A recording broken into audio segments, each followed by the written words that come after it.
So, yes, the Falcons narrowed their roster down Tuesday to 53, but we kind of knew they would continue to make moves, right? So, we know, of course, they've released Josh Miles, and we know, of course, that they picked up Isaiah Prince. And this has been an offensive line. If you take Jake Matthews away, if you take Chris Lindstrom away, and if you take Caleb McGarry away, every other position pretty much has been like moving chairs, musical chairs, moving parts, etc. But now seems like it's starting to kind of stabilize, right? And that's a good thing when you think about the fact that there are also moving parts in the way of a new quarterback, a new RB1, and some returning parts at wide receiver, right? But the most important thing about that is to have the depth. That has been the name of the game for the Falcons this entire offseason. So when you look at a guy like Isaiah Prince, who's kind of known to have that skill set of being able to be a swing tackle, that to me looks like again, going in a positive direction, trending up for that O-line, and saying to us how important is it to have that kind of guy come on the squad and give the Falcons both the versatility and the depth that they have sorely needed on the O-line for more years than we can even count. Yeah, I think that when this is the prime example of, hey, we're going to give the guys that we have on our roster an opportunity to win a job, i.e. Tyler Vabral, Jalen Mayfield, you know what I'm saying? Like, that's what they got ample opportunity to be able to, win that swing tackle spot. And they just weren't able to get it done. And this is what I will continue to say this, and I will say it till I'm blue in the face, until people start listening and grasping this concept. This regime is different from the last because, like you said, that last regime, they probably would have rolled it out, kind of figured it out, and then next thing you know, somebody would have got hurt, and then here we are looking at Jalen Mayfield on the field again, being thrust into a situation that he's clearly not prepared for, and that's what we don't want to see, right? So I think that Arthur Smith and Terry Fontenot, they went out and got a guy like Isaiah Prince, a 6'7" tackle, guy who can play both sides and potentially. But you hope you don't have to use them, right? Yeah. That's the hope, because like given the offensive line for the Falcons right now, Drew Dahlman, solid. Chris Lindstrom, all pro level, probably arguably the best guard in the NFL. Yeah. You know what I'm saying? Yeah.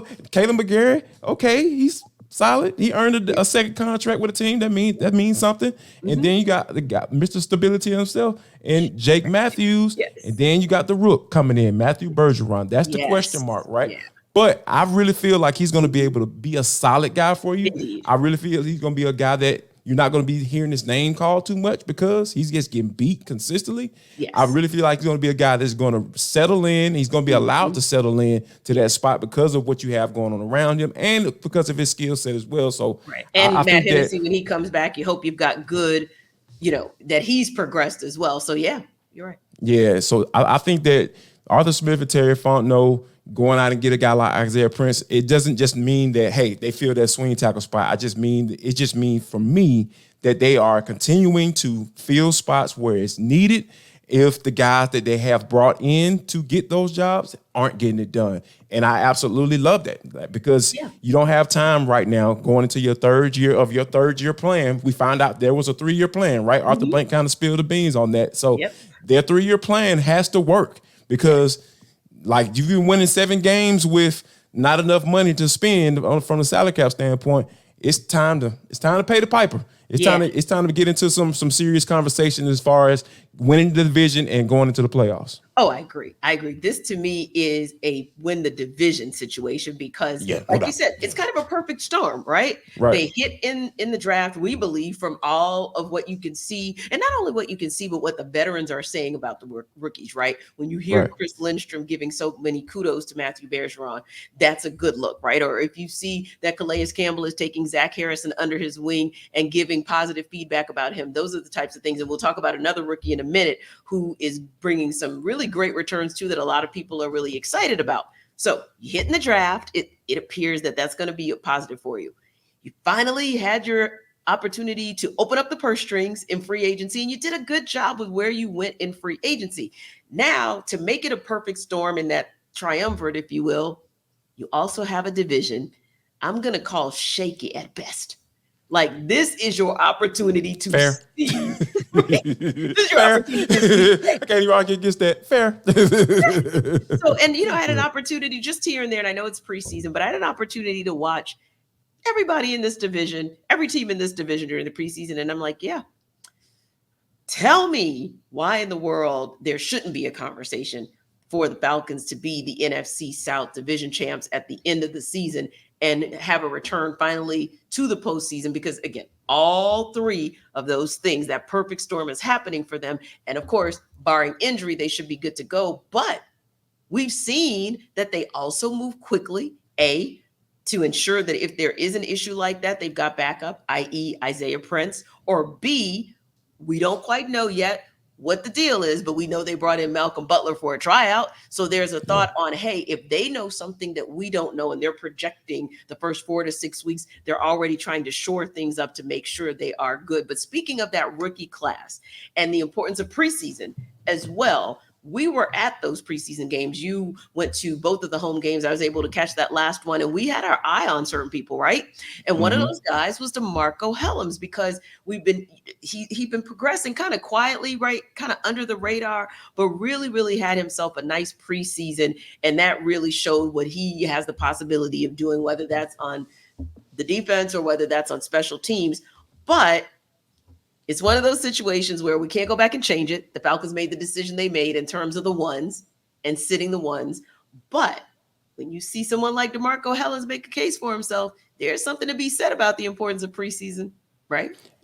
It's beautiful. It's beautiful because when you think about a guy that was drafted in the 7th round, you don't guarantee the spot just because they pick you. And a lot of times, like when you are just talking to different guys and kind of going through, going through their process when I was playing, like if you're still sitting around that late in the draft, you almost don't want teams to draft you because more than likely, like if you look at the safeties that were on this team, like you had a starter who's basically going to be your third safety in Jalen Hawkins, and then you got Richard Grant, and then you got paid all this money to bring in a guy like Jesse Bates. So, and Jalen Hawkins he started a lot of games for you last year. Richard Grant, he's a 2nd round pick. He's a guy that they're going to figure out how to keep him on the field from a starting standpoint. So all those factors come into play.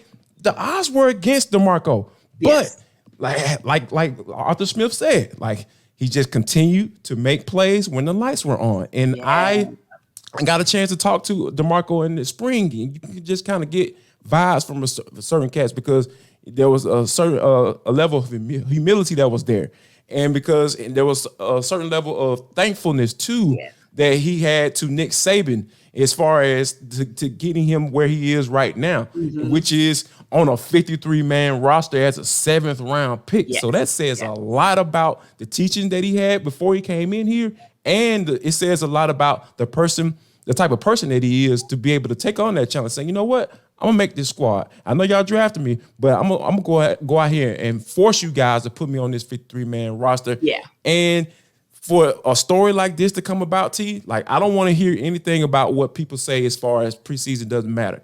It does matter. It doesn't matter because you don't know the names on the back of the jerseys that are out there. Yeah, okay, I give you that. However, it matters for these cats who are out here trying to make a team and trying to get onto a squad and make some money for themselves. And kudos to DeMarrco Hellams for taking advantage of that opportunity for sure. Yeah, and he reminds me of a guy by the name of Avery Williams, who, while not a 7th rounder, was still a late rounder and just kept chugging away and showing his versatility. And how many times did we see them, as Terry Fontenot and Arthur Smith say, hey, look, we could probably put this guy here, there, or wherever, right? And everywhere we're finding a way. Exactly. To get him on the field. They will find a way to get him on the field. Force the coach's hand to put you on the field. Like I'm telling you, I love it. It is. And I love it. They found a way to put him on the field because he forced their hand by his play. He forced their hand by his willingness to do things and actually deliver. So whether that was on special teams, which we just saw growth, like exponential growth. And then when they had to throw him into the running back room, he was good there as well. So he's a guy, while they won't have an opportunity in all likelihood to utilize his services this year, he probably is done for the year, unless he comes back in the postseason, but whatever.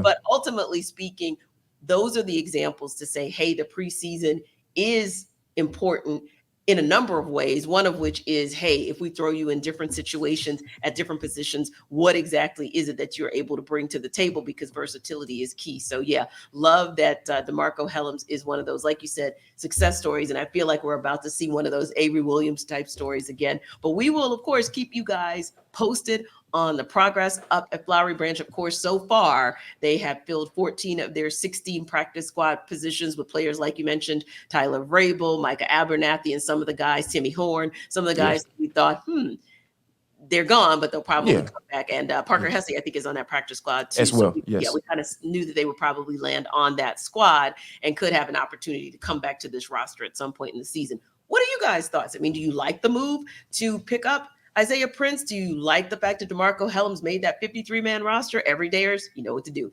Let us know about dropping a line in the chat on YouTube. And of course, we appreciate you for rocking with ATL Day Ones from day one. So tell everybody else to do the same and download us wherever you get your podcasts.